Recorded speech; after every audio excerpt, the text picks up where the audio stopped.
Patricia Acosta es consultora ambiental y trabaja en planificación y desarrollo sostenible. ¿Qué es eso? Escuchá este episodio de Un podcast de ciencia. Un podcast de ciencia.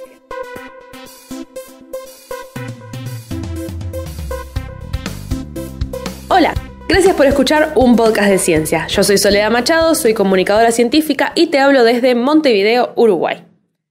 Para este episodio me senté a conversar con Patricia Acosta. Patricia es química, orientación agrícola y medio ambiente y es consultora ambiental trabajando en temas de planificación y de desarrollo sostenible.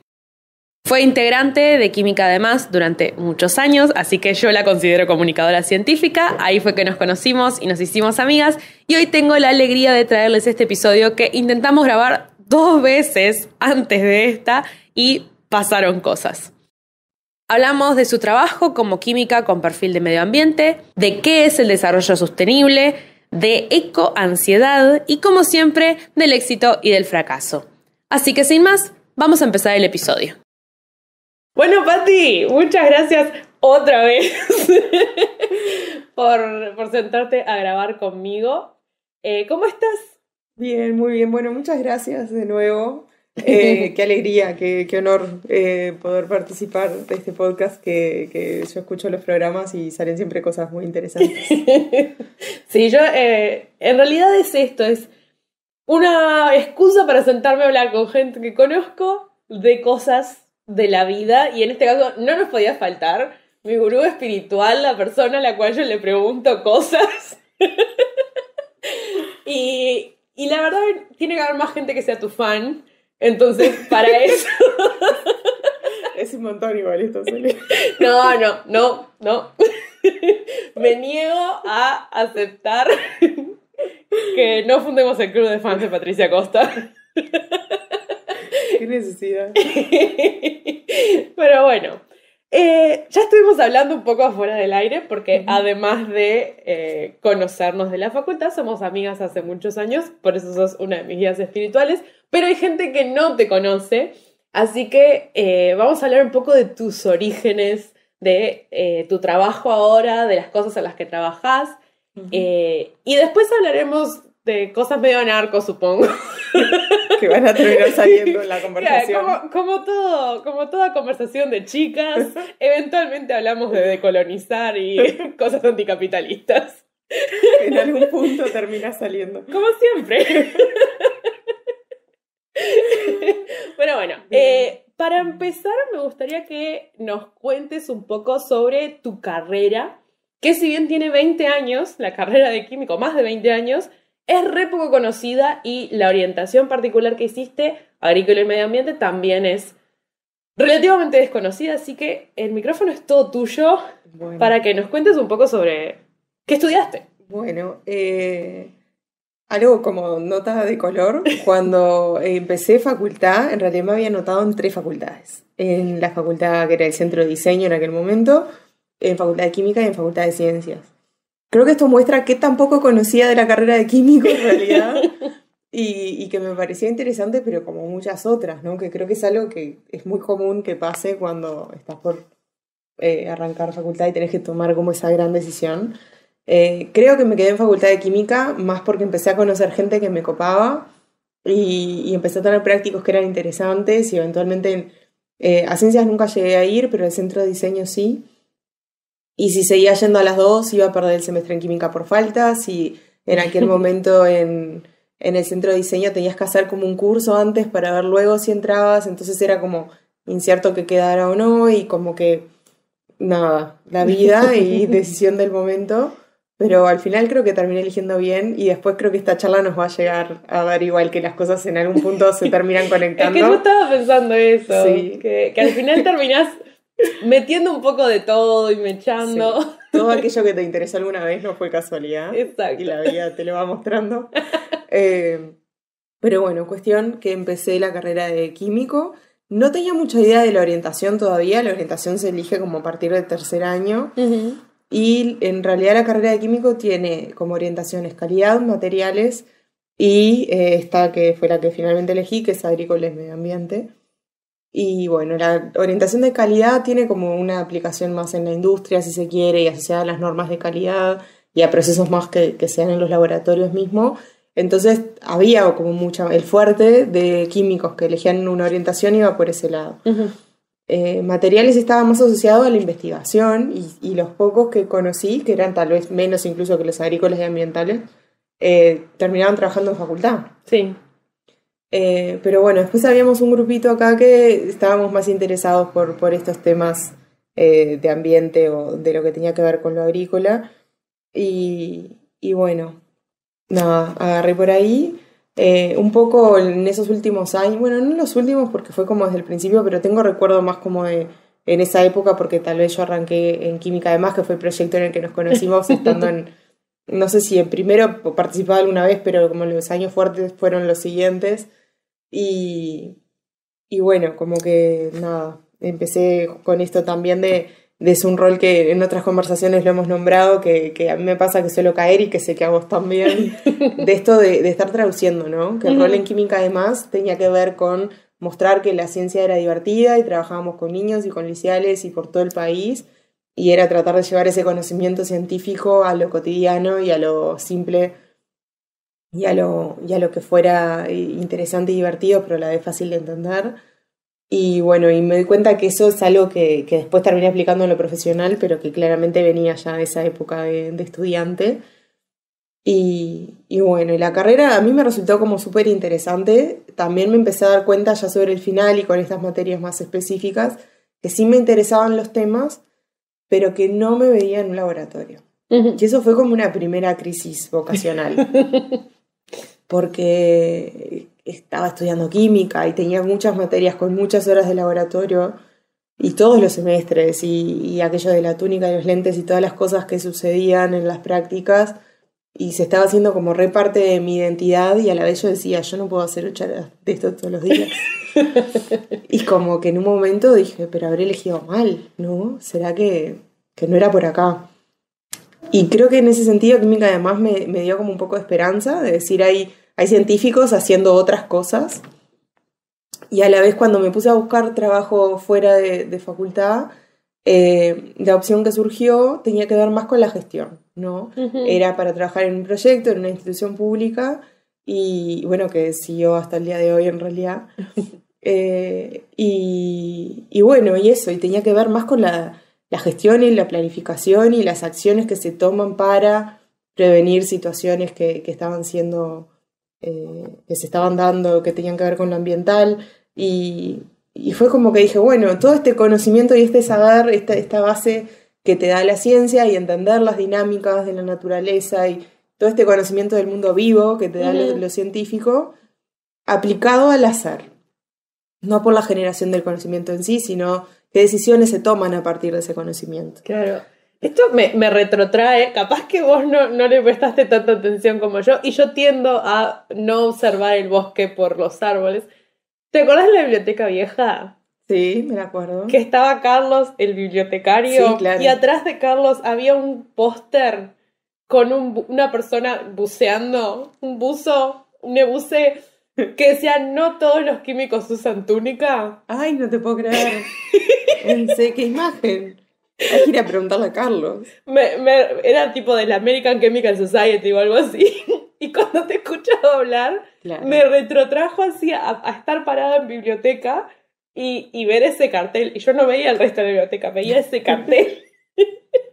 y sí, es una cosa que creo que también tiene mucho de química. Además, yo tampoco me terminé dedicando al laboratorio. Y es un poco, la química está en todas partes. Y me gusta, y quería hablar contigo también en el podcast por eso, de que la gestión es después de que vos hiciste tus preguntas de investigación, llegaste a tus resultados, ya va más a qué hacemos con esto y esto con qué se come, y por eso me parece re interesante lo que haces. Sí, bueno, igual ahí estamos como metiéndonos un poco en una polémica acá, que es esto de qué tan aplicada tiene que ser la ciencia y tiene que haber ciencia aplicada y ciencia por la ciencia y para ser motor de la investigación mismo. Yo soy fan de que acá necesitamos jugadores en todas las posiciones, entonces buenísimo que haya gente con interés de también de abordar la ciencia en todos sus niveles, ¿no? Desde ciencia más básica hasta ciencia más aplicada y líneas con más o menos posibilidades de aplicación también son interesantes porque nunca sabes a dónde te pueden llevar las cosas. Pero bueno, particularmente desde el lado que estoy yo, a mí me sirve que los científicos respondan preguntas según los cuestionamientos que estoy teniendo a la hora de tomar decisiones que tienen que ver con la gestión, ¿no? Que igual desde mi lugar de técnico no es que sea yo la persona que está tomando grandes decisiones, pero sí ese es el planteo de cómo la ciencia contribuye, por ejemplo, a la definición de políticas públicas, ¿no? Cuando se termina yendo por ese lado. Hay muchos convenios también, ¿no? En este sentido, como de generar conocimiento para resolver dudas que van a terminar definiendo planes de acción de cuencas o, no sé, yo me tranqué. Personalmente participé del proceso de elaboración del Plan Nacional Ambiental y fue muy interesante en cuanto a lo participativo y lo territorial lo que se dio. Y se daba mucho esto, como de, sobre todo en la etapa que fue de los diálogos del territorio, que se hizo en un encuentro en cada departamento, esto como de que hay un saber que es local. Y lo saben personas que no son científicos, lo saben porque lo observan, porque lo viven, porque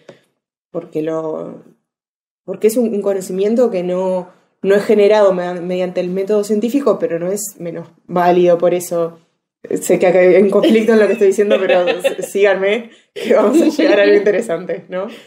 A lo que voy es a que son voces que hay que escuchar y ver cómo la fundamentación científica se le puede dar a eso o no, y en todo caso explicar por qué y realmente cuáles son los fenómenos que están detrás de poder darle una explicación a esas preocupaciones, si es que estábamos haciendo alguna asociación que estaba errada o no, y es algo totalmente válido sobre lo que hay que investigar y de lo que hay que ocuparse. Entonces también terminaba cayendo un poco en este rol de la traducción, ¿no? Entre, bueno, de todas estas cosas que surgieron y que registramos y que representan todo este saber local, bueno, ¿cuáles son las cosas que se van a poder ver traducidas en acuerdos y en metas a las que instituciones del Estado se puedan llegar a comprometer?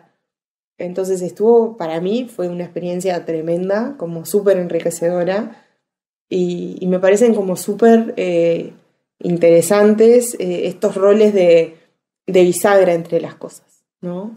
Y es un poco también hablábamos fuera del aire, digamos, que es donde muchas veces se dan los cambios o donde están dándose esos procesos de transición, donde están surgiendo las cosas nuevas. Y bueno, y es importante estar atento a esas cosas. Y otra cosa que estaba pensando ahora es como más allá de todo lo que me dio facultad y la UDELAR y en esta posibilidad de educarme y cómo siento que me construyó pasar por ahí como profesional, además del título en sí mismo, también tuve la necesidad de cruzar disciplinas. Yo, de hecho, trabajo con arquitectos, agrónomos, oceanógrafos, biólogos, ingenieros, súper mezclado. Los temas ambientales y de sostenibilidad lo tienen como en su ADN. Las diferentes disciplinas son necesarias y es una mirada que hay que saber cruzar a todos los campos. Y además a mí, por ejemplo, te contaba también antes que estoy haciendo un curso que es sobre participación, ¿no? Y también en algún momento, después de varias instancias como de trabajo grupal, que me di cuenta que hacía falta tener otras herramientas para poder llevar ese trabajo a buen puerto, hice un curso que era de facilitación con habilidades de coaching, o hay cosas que yo fui diciendo, traigo una formación que es sólida, pero que para estos espacios de intercambio, de trabajo entre distintas disciplinas, entre distintos actores, con distintos intereses, no es suficiente.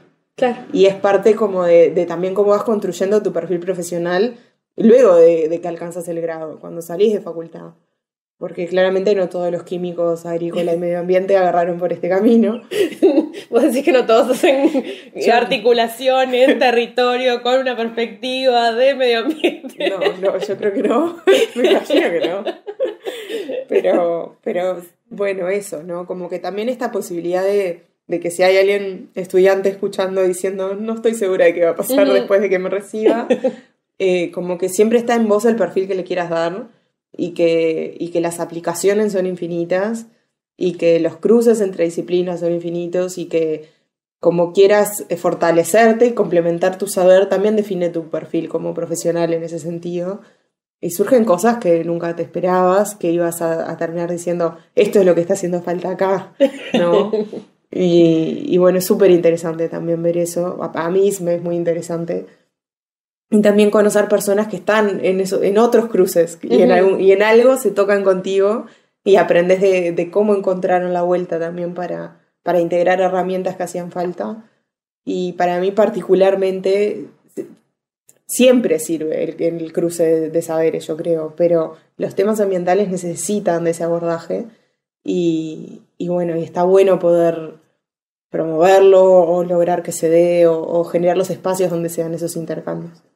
Sí, es que en realidad todo lo que tiene que ver con el medio ambiente, en nuestro intento de grabación anterior hablábamos de una serie que se llama The Good Place, que un poco es eso, en nuestra vida cotidiana actual es tan difícil por cómo son los sistemas en los que vivimos, es una coyuntura tan particular que no podés pensar en ninguna ciencia sin una perspectiva social, aunque históricamente siempre fue tipo, oh sí, la ciencia tiene la verdad absoluta, está en un éter intocable allá en su torre de marfil, pero la realidad es exactamente lo contrario. O sea, la ciencia la hacen las personas que están en una coyuntura sociopolítica, socioeconómica, y entonces pensar en el medio ambiente desde la química necesita considerar la dimensión social y no solo los átomos interactuando, sino, bueno, hay un metal pesado en una corriente de agua, ¿cómo esto afecta a las personas que están ahí? ¿A qué personas afecta? ¿Cómo las afecta? ¿Cuánto las afecta? Entonces, todas esas cosas que además se complican con la sostenibilidad, porque no es en un momento, es en el tiempo. ¿Cómo las sobrellevas? Bueno, hay algo que se llama ecoansiedad, ¿sabías? No sé si habías escuchado eso. Sí. A mí no me ha agarrado tan fuerte todavía, pero hay veces que digo, estoy al borde, estoy por caer en esta.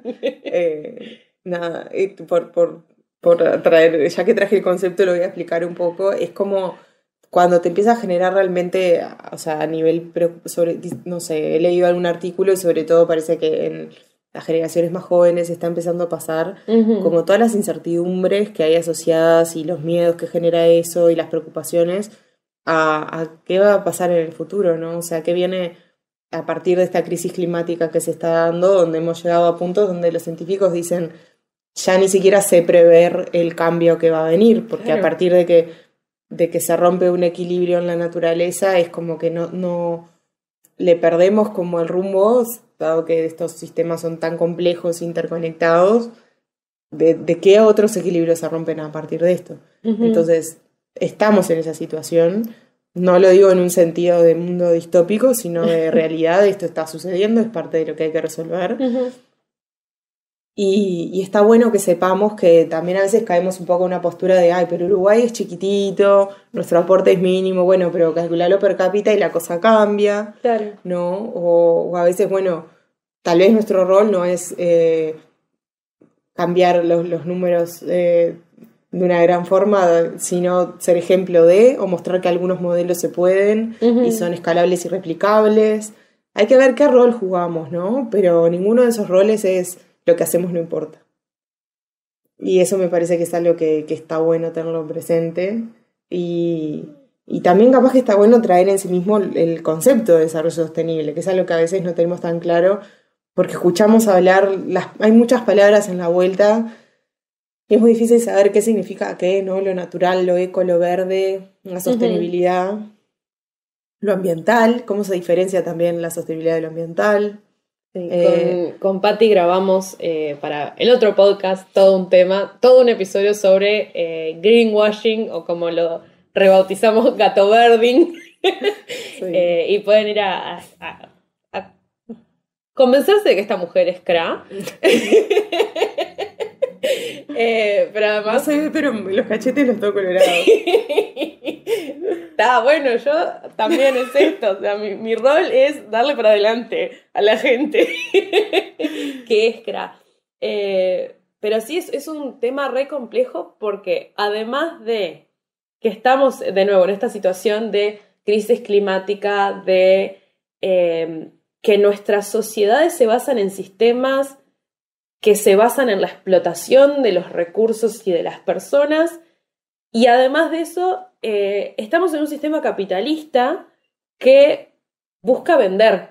Entonces hay términos que se cooptan, que se secuestran para tratar de venderte, que pueden surgir de una cosa, de una buena intención, pero que después terminan como esto, como lo verde, lo natural, lo ecológico. Es tipo, sí, el arsénico es natural. Pero no lo quiero en mi comida.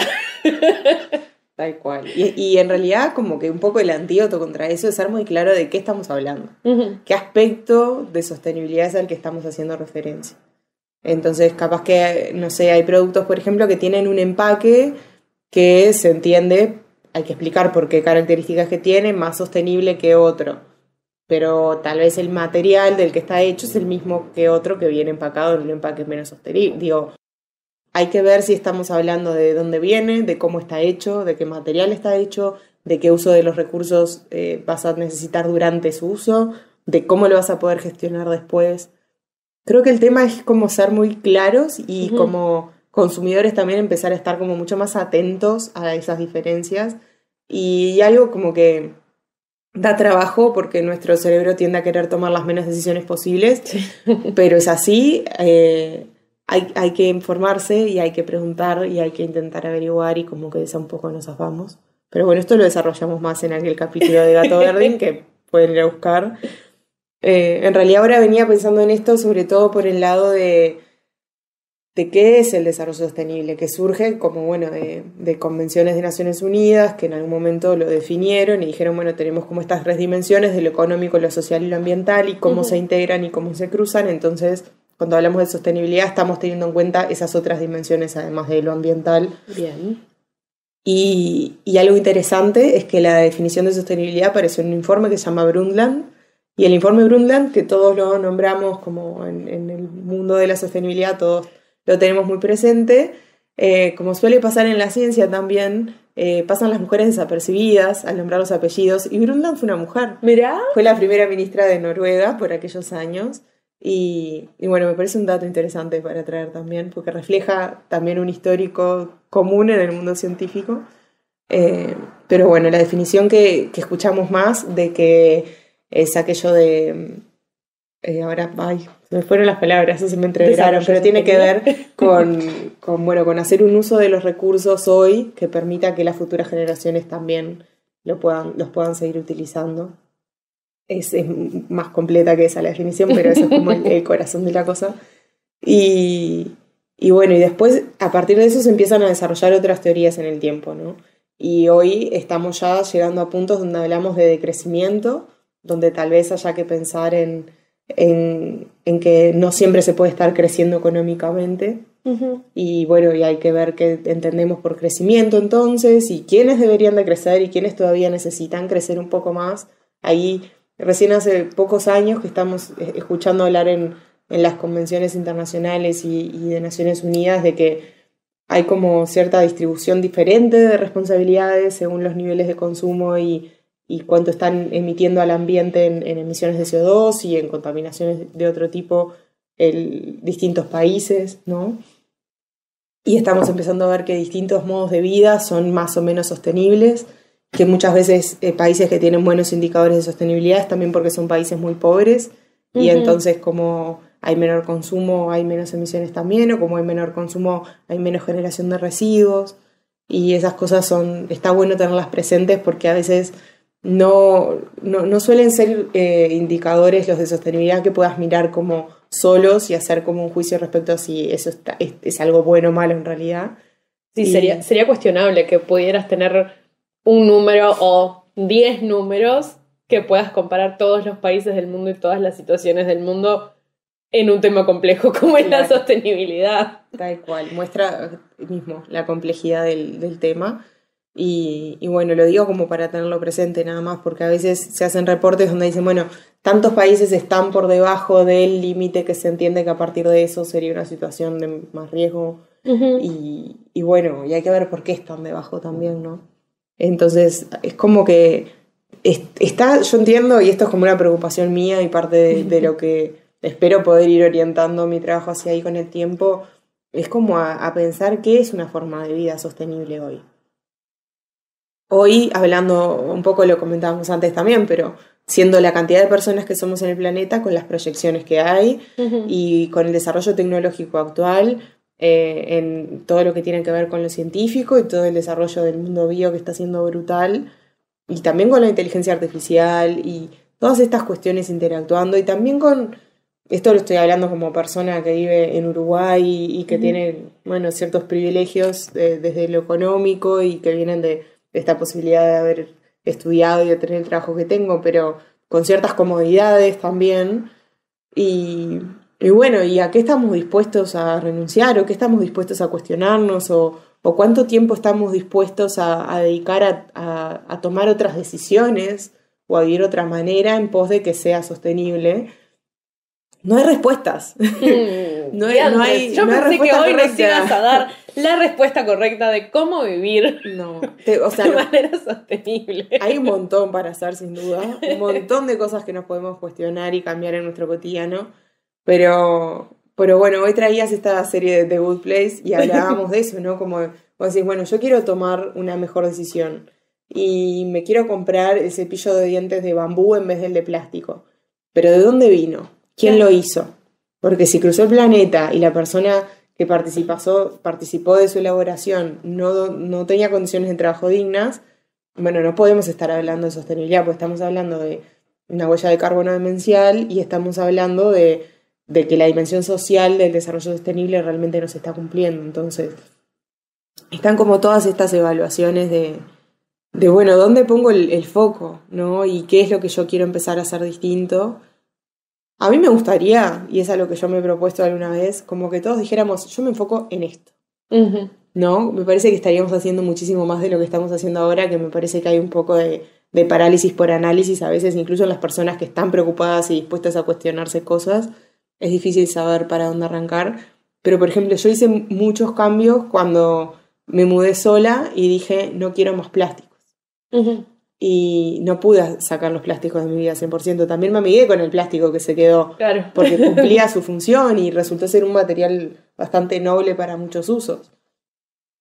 Pero no sé, voy a tirar ejemplos bien simples y cotidianos, pero tengo un peine que es de plástico y no lo iba a tirar porque ya lo tengo, pero me va a durar toda la vida. Y lo sé y lo cuido como objeto que quiero que dure porque no quiero comprar otro. Y también me pasó, por ejemplo, a la hora de empezar a comprar de otra forma, alimentos empaquetados de otra manera y demás, había cosas que no encontraba disponibles a granel y concretamente papel higiénico no encontré que no viniera envuelto en plástico. Y fue algo que no logré como objetivo, pero proponérmelo me llevó a hacer muchos cambios. Entonces creo que si decimos, bueno, no sé, yo quiero comer cierto tipo de comida.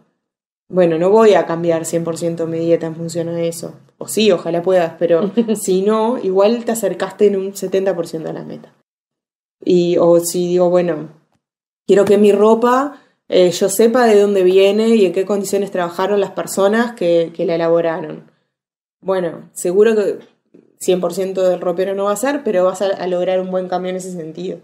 Entonces, para mí, dentro de la información que tengamos, sería buenísimo que cada uno dijera, esto va a ser de acá a unos años donde yo voy a poner el foco para generar movimiento, para empezar a informarme, para cuestionarme, y porque saber de todo y cuestionarnos todo a la vez termina siendo muy abrumador, pero sí se puede ir en ese sentido. Está bueno que todos hagamos cosas distintas, como pasa hoy, que no todos nos preocupan las mismas causas ambientales y sociales.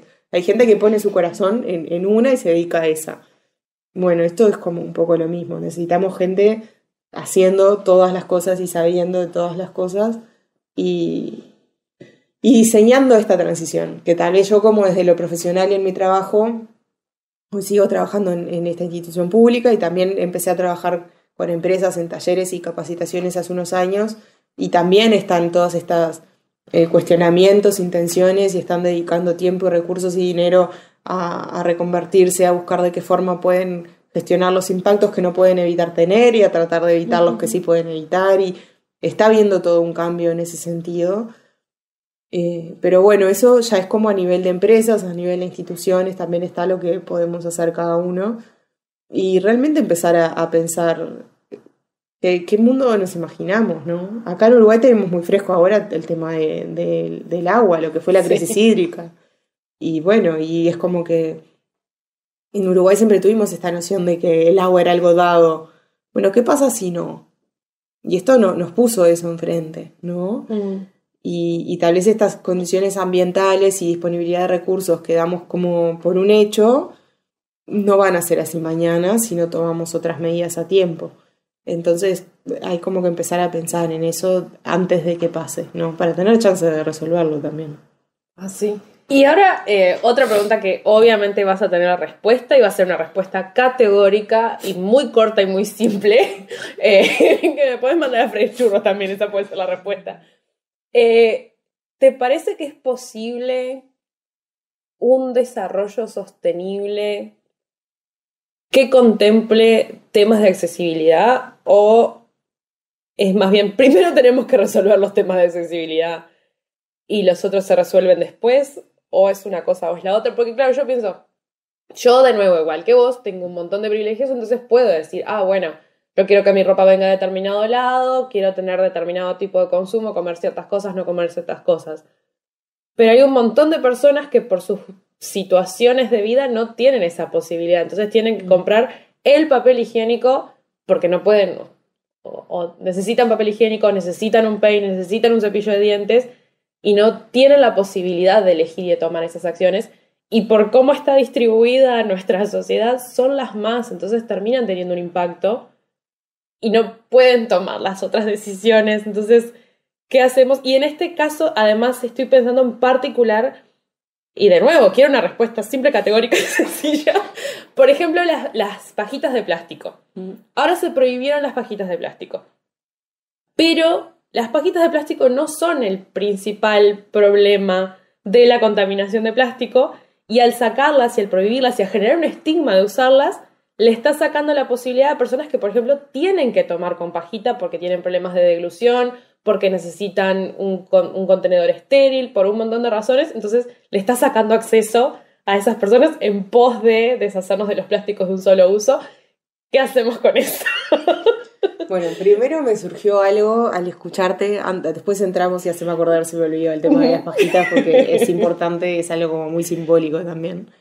Pero te escuchaba hablar y pensaba en, hay una teoría que se llama, es como de la economía de la rosquilla, que es como que vos te imaginas una rosquilla, que son dos círculos concéntricos, y habla de que el desarrollo sostenible justamente es el que se da en la zona intermedia entre esos dos círculos, siendo el círculo interior un límite que se pone como piso lo que tiene que ver con el bienestar de las personas desde lo social, con la dignidad humana, y el límite superior tiene que ver con los límites planetarios. Entonces, todo lo que sea como con esas necesidades básicas satisfechas y esa dignidad humana con todas sus necesidades cubiertas y que no esté sobrepasando los límites planetarios, es lo que entenderíamos por sostenible. Entonces, cuando vos traes estas situaciones donde no hay acceso a posibilidad de recursos que se puedan considerar más sostenibles que los tradicionales, entonces ahí en realidad estamos ya partiendo de una situación de total desigualdad, y también algo que pasa particularmente con los temas ambientales es que hay que poder tener una cierta visión de planificación estratégica a mediano o largo plazo. Que si estoy resolviendo incendios hoy, no la puedo tener, no es real, y es hasta injusto poner las presiones ahí. Entonces en realidad no es en un sentido de quitar responsabilidades, digamos, de forma general, pero yo creo que ahí es un tema como de entorno, de ambiente, de políticas país que puedan generar que sea más fácil acceder a esas otras opciones, pero a la vez que estás logrando que esas personas estén por fuera de esa rosquilla del centro, ¿no? O sea, que puedan estar accediendo en sí a esa zona donde es posible un desarrollo sostenible. Entonces ahí es como que Me parece que las responsabilidades dónde van y a cada uno lo que le toca, y si una persona vive apagando incendios es difícil que pueda tener esa mirada de preocupaciones que van más allá de su día a día, cuando hay otros tomando grandes decisiones con mucho mayor impacto tal vez y que todavía no están tomando real conciencia de lo que están generando. Perdón, ¿qué ibas a decir? No, que se pone mucho énfasis en las decisiones personales y la responsabilidad individual, que no quita que, por supuesto, me encanta tu visión de si vos te concentrás en una cosa y llegás al 70%, está genial, pero también hay como un cierto deslinde de responsabilidad de, dejo de usar plásticos y no puedo comprar pajitas, y hay vuelos vacíos para que las aerolíneas no pierdan sus horarios de llegada a determinados aeropuertos. Entonces es como sí, estrés. No, hay cuestiones que son estructurales y que tienen que cambiar a ese nivel sistémico. Si no, no tiene sentido de lo que estamos hablando.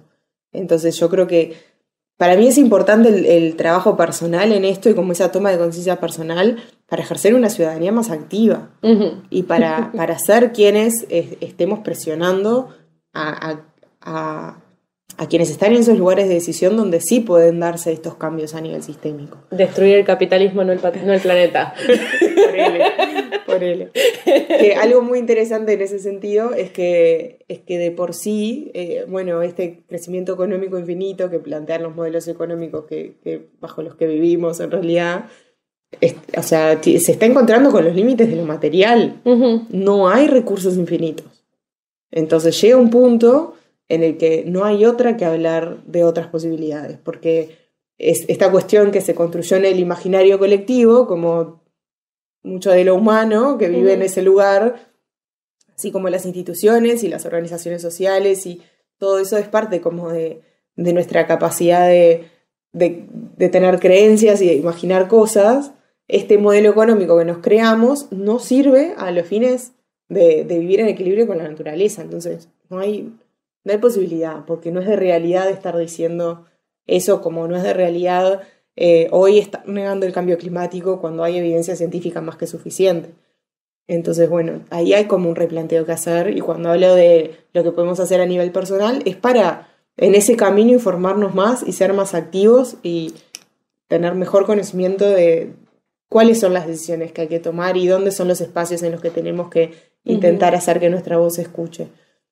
Creo que en el colectivo, en la suma de individuos es que está la posibilidad.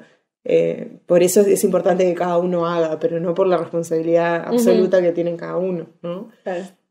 Y para retomar lo de las pajitas, a veces pasa, porque funciona así en realidad con normativas y políticas públicas en muchos temas, que a veces se busca generar un impacto. Son distintas las razones por las que se mueven. Recuerdo ahora, por ejemplo, lo que fue la bolsa plástica. Que la bolsa plástica no es en sí el mayor problema ambiental asociado a los plásticos, pero sí es uno que tiene su peso y sobre todo generó conciencia. Claro. Y mostró que era posible hacer algo distinto a lo que lo hacíamos siempre, y capaz que había gente que le parecía muy incómodo y muy molesto, y había gente por ahí ya con algunos años más que decía, yo viví sin bolsa plástica sin problema y puedo volver a eso. Y bueno, y también tuvo su función, además de lo ambiental, en los residuos, en lo social, tuvo su función. Creo que tal vez, no sé, porque no puedo hablar por otros, pero me suena que en esto de ir como en el evitar de forma general los plásticos de un solo uso, probablemente con las pajitas se tome una postura parecida. Y creo que eventualmente se debería resolver de alguna manera, o encontrando otros materiales que no generen mayores problemas en su uso, porque también está eso, ¿no? Sé que hay pajitas, por ejemplo, que son de metal o lo que sea, pero también tenés que tener acceso a limpiarlas. Exacto. Para seguir asegurando esas condiciones de salud, que además, en el caso que vos estás hablando, probablemente es de personas que por alguna situación son extra vulnerables a eso también. Entonces, hay otras alternativas, pero hay que ver si son de verdad funcionales. Es que claro, en el caso de las pajitas, las alternativas que hay para los casos de las personas que las necesitan no son viables. Claro. O sea, o no son flexibles, o no son fáciles de limpiar, o te podés romper un diente si tenés una convulsión. Entonces esas cosas son las que, nada, como que me llaman mucho la atención y me resulta interesante de pensar en, ¿es posible? Sí, yo quiero creer que es un tema de procesos y de que probablemente además de la función ambiental, a veces pararse en esos extremos tiene una función social y que en la medida que aparezcan estas preocupaciones, esto se equilibre. También es difícil cuando estás como en medio de una transición o diseñando un cambio. Hoy hablábamos del diseño y también en nuestra conversación antes aparecía esa palabra, como de ir teniendo en cuenta todo lo que pueda surgir y prever todas las situaciones y hay cosas que bueno, vos generás un movimiento y después tal vez equilibras algunas cosas que no sucedieron en ese momento. Espero que con esto suceda algo así, que si no se encuentre otra solución. Pero a veces pasa eso, es como, no sé, es como si por ejemplo yo te dijera, no va a suceder esto así, no lo creo, pero que como si yo te dijera mañana, a partir de tal fecha, ya las personas no pueden tomarse un avión cada vez que tienen ganas. Y tendríamos que ponernos a discutir, bueno, pero ¿y qué usos son los justificados? Nadie se puede tomar un avión, me puedo tomar aviones por trabajo, me puedo tomar aviones para visitar familia, me puedo tomar aviones para hacer consultas médicas en otros países, me puedo tomar avión si me voy a operar, si es de vacaciones no, si es de vacaciones por cuánto tiempo, a qué distancia.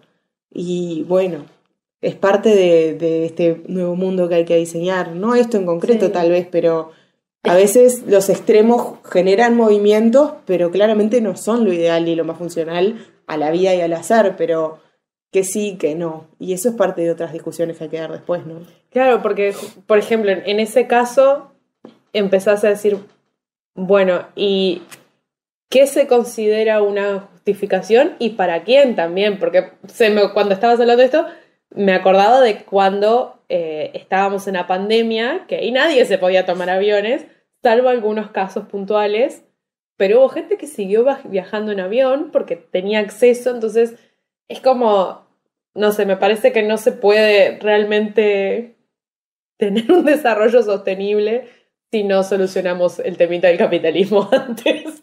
Sí. Es que, bueno, esto está atravesado claramente por lo económico. Y hay que animarse a tener las conversaciones incómodas y asumir en qué punto yo soy parte de esto, o las cosas que yo apoyo, o los consumos que yo tengo son parte de esto. Y bueno, y es como parte de las conversaciones que tenemos que tener.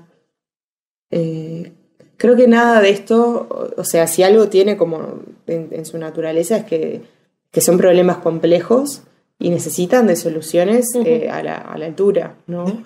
Entonces, creo que hay que, probablemente en el ensayo y error hagamos cosas como esto de la pajita, pero esperemos ir encontrando los equilibrios y las soluciones que realmente no generen otras desigualdades, que eso podría pasar también y obviamente que no sería lo deseable. Pero bueno, es como parte de una transición en la que estamos. A veces es difícil también cuando estás en el medio de la tormenta ver por dónde viene la cosa. Y yo ni siquiera, esto es re personal, pero ni siquiera estoy segura de que esto realmente sea el medio de la tormenta. O tal vez necesitemos, es horrible decirlo, pero como estar un poco peor o un poco más afectados en cuanto a acceso a algún recurso para decir, bueno, listo, ahora sí nos tenemos que poner a pensar en qué está pasando. También lo digo desde este lugar de privilegio donde en Uruguay no estamos teniendo ni incendios, ni inundaciones, ni huracanes, ni todavía nada, un montón de cosas que están pasando hoy ya en otros lugares y que las cosas que suceden no son, al menos en esa escala todavía, en cuanto a personas afectadas. Entonces, a veces es como también la incomodidad lo que genera los movimientos. A mí me gustaría que no tengamos que llegar a eso para cuestionarnos cosas. Pero bueno, estamos como en ese camino a ver qué pasa.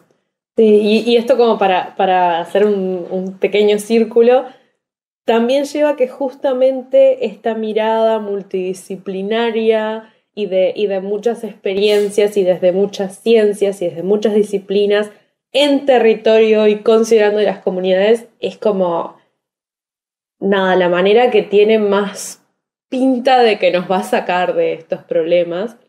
Porque como se venía haciendo antes, hombre blanco inglés cae en paracaídas en una comunidad, dice lo que hay que hacer y se va, no funciona.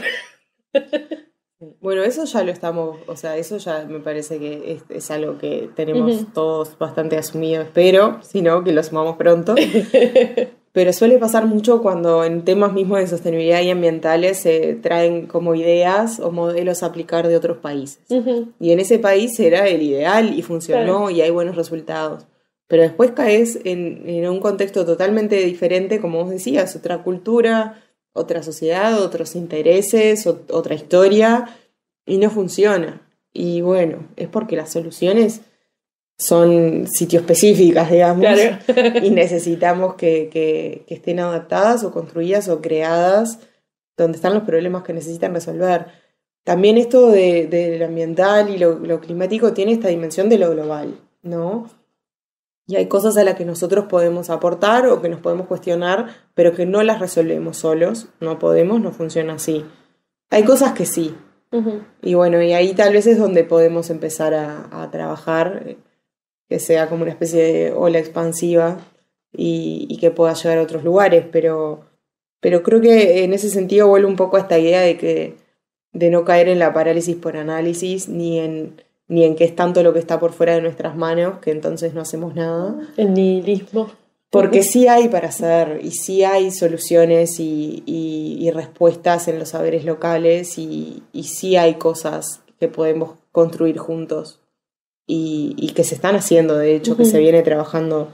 Hay distintos actores y muchas partes interesadas, digamos, desde las instituciones públicas, desde la organización civil. Hay muchas empresas también buscando cambiar estos modelos.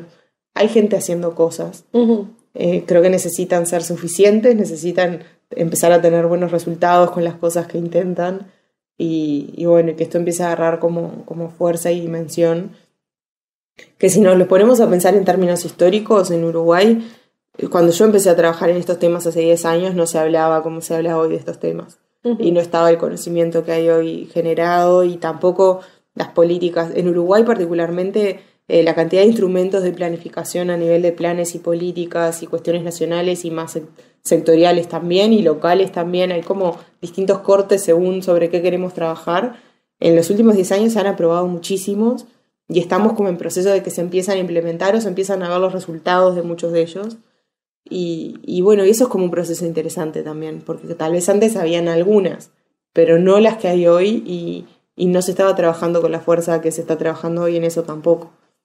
Entonces, bueno, es como empezar a ver qué pasa, y también esto es otra preocupación personal, pero si lo que estamos haciendo es suficiente, ¿no? Pero bueno, eso lo iremos viendo sobre la marcha. Y por cosas como estas es que sos mi guía espiritual, porque es como... Ay, me trae paz. Es como que no todo está perdido. Te acabo de decir que estamos en medio de una crisis ambiental. No importa. Estamos en medio de una crisis ambiental, pero 1, podría ser peor. Y 2, tenemos un montón de cosas que estamos haciendo. No estamos de brazos cruzados, no nos entregamos al nihilismo rampante. Y eso a mí por lo menos me da un poco de esperanzas.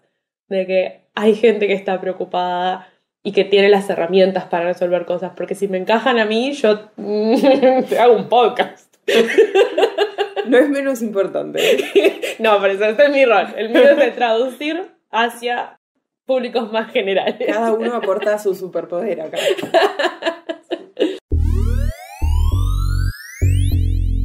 Fracasá de nuevo, fracasá mejor. Samuel Beckett.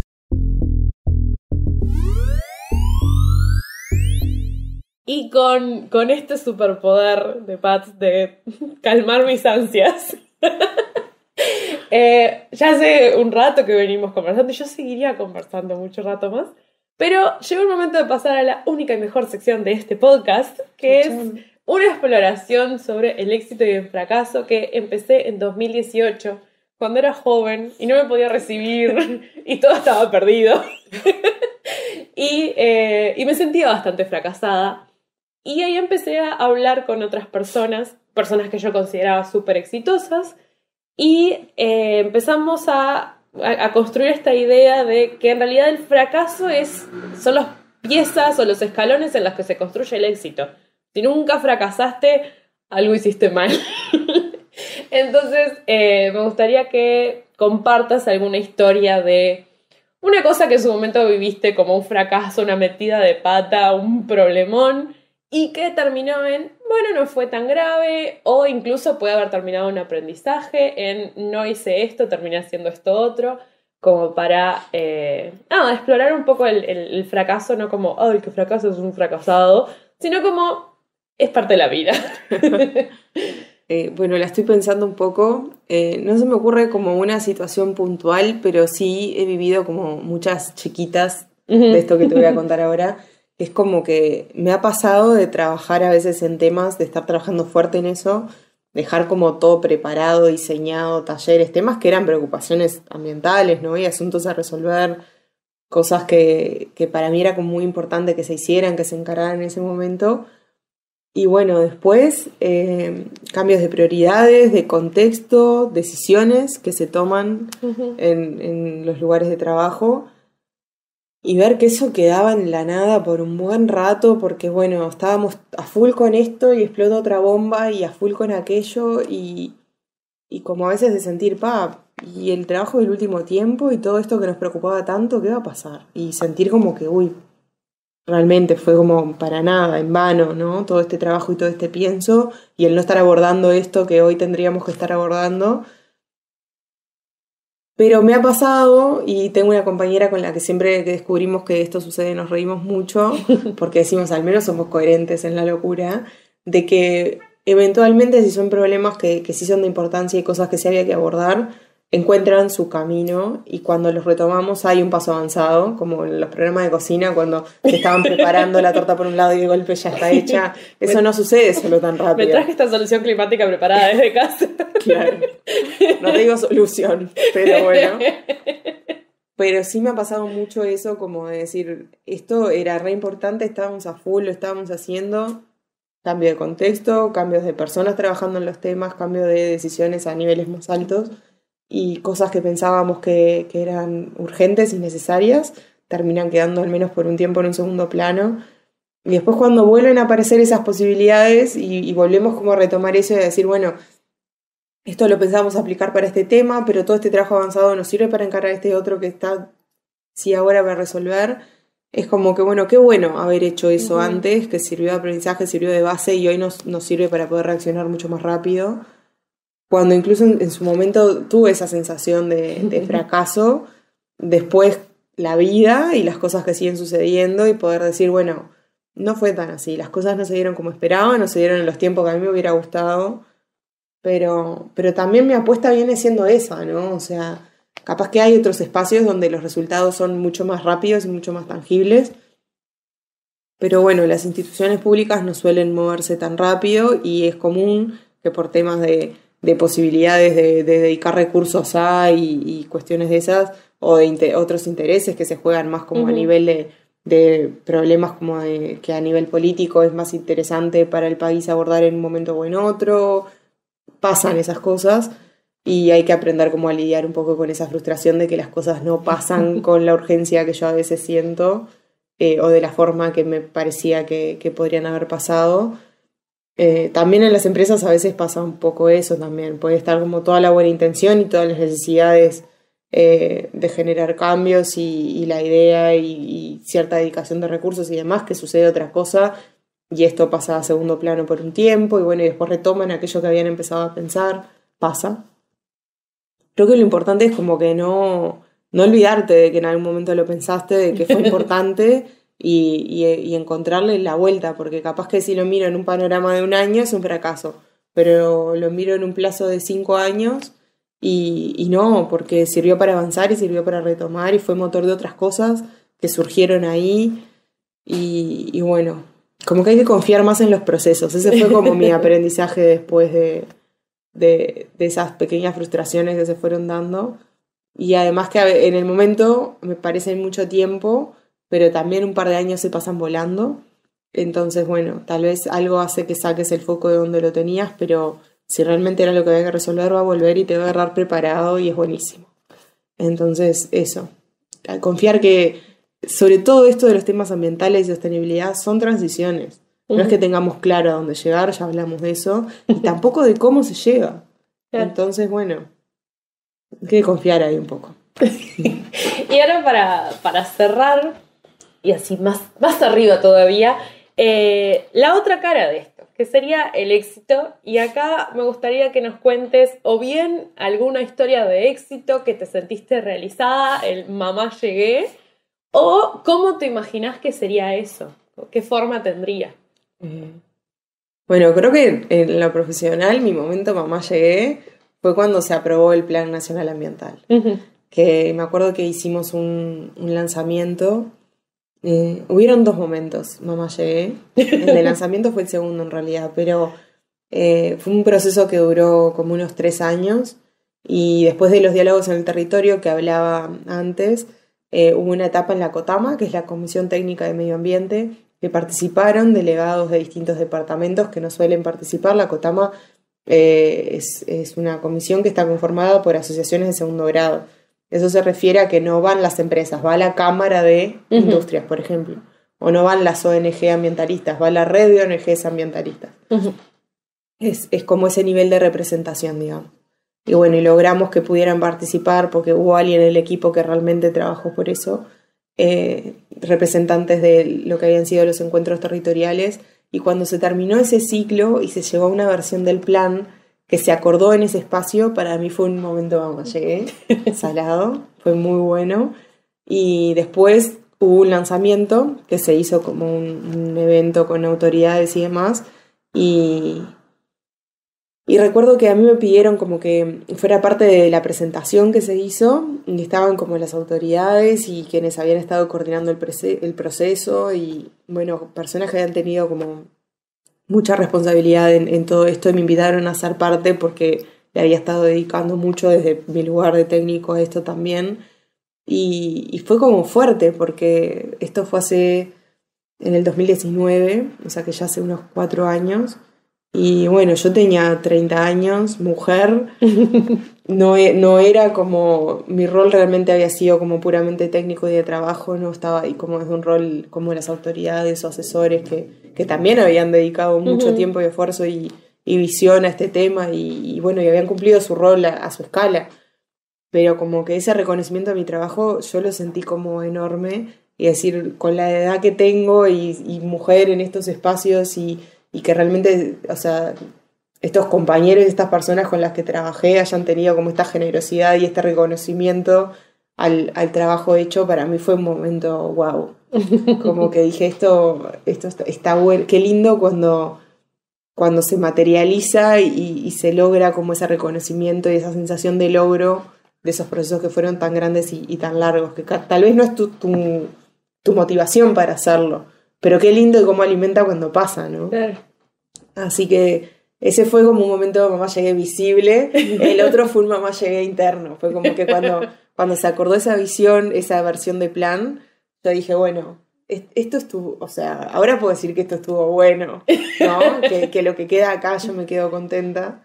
Y después vino esto otro que lo hizo como más compartido hacia afuera, y estuvo buenísimo. La verdad que ojalá que tenga la oportunidad de tener más momentos de esos, de los dos, de los que te llenan adentro y de los que sirven también para que se visibilice el trabajo y se reconozca lo que se ha hecho. Que no me cabe la menor duda de que van a haber muchos más, porque está ahora desde el club de fans de Patricia Costa. Ay, Soledad.